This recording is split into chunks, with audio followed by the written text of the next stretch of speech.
jot na fa weccoo kaddu ak koo xam ne du ma ko tudd dama koy protéger jot na fa weccoo kaddu mais kooku nee na li ko Ousmane Sonko wax nee na mu dégg si noppam nee na moom bu tëddee dafay nelaw ba yàndoon xam nga Ousmane Sonko commencé na di saafonte parce que nag Ousmane Sonko nit ku baax la ku tijjeeku ku amoon yërmande ci prisonniers yi ku am respect ci administration pénitentiaire ku tijjeeku la ci waxtaan te day ree te waa ji nee na li ko jaaxal mooy day ree nee na Ousmane Sonko maanaam da koy jàng di ko observer mais dafay ree da siy boole ree ju neex ndax moom xam na moom Ousmane Sonko xam na réew mi bi lii laata am ay xërëmkat yu mag sax indi nañ leen ci réew mi rey fi ay nag yu ñuul si plage man maa leen wax loolu te man mësuma wax lu ma nit dindil lu ma nit di xeebal du ma ko wax mais gis nga doole iblis doole seytaane doole njabar doole xërëm doole dañ leen jox ba jox leen bés bi ñuy jàpp Ousmane Sonko xool leen bés bi rek bés boobu kenn du liggéey kenn du si liggéey tribunal vendredi ak samedi fête boobu kenn du liggéey barke Seydina Mouhamed kenn du liggéey njabar gu bon boo xam ne Inde la jóge Ousmane Sonko ñi combine ba ñu jàpp ko ñetti doomu aadama lañ ñoo togg lépp te jigéen mooy seen njiit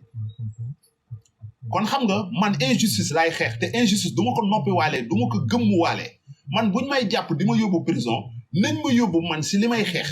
buñ ma jàppee drogue buñ ma jàppee yamba man sama doom di tëdd nii sama nawle la waaw papa après nga ñëw nuyu gaay sama nawle la man kenn joxuma xaalis kenn fayuma man ku ma yàgg seetaan télé boo faree APR ak boo faree réew mi di nga xam ne man dëgg rek laay wax si télé si dëgg rek laay wax parce que man sama ni ma yàlla bindee mënuma fen mënuma war mais man li ma gis si Ousmane Sonko keroog ba ma nuyoontee ak moom biir Walfadjri ñu saafonte ci ay kaddu ma dégg kaddoom gis comportement am xool xaru kanamam dama xam ne jullitu yàlla dëgg moo nekk nii jullit dëgg te imam Alioune Badara Ndao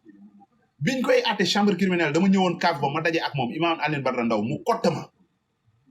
mu ne ma kaso bi amul guddi gu ma la dul ñaanal da doon wax sax nañ ma wàcceel kaamil imam Alioune Badara Ndao moo ma njëkk a wax ci làmmiñam yàlla na ko yàlla yërëm te yéexe ñu ko imam Alioune Badara Ndao ku dee moom kenn du ko fenal ku dee kenn du ko fenal imam Alioune Badara Ndao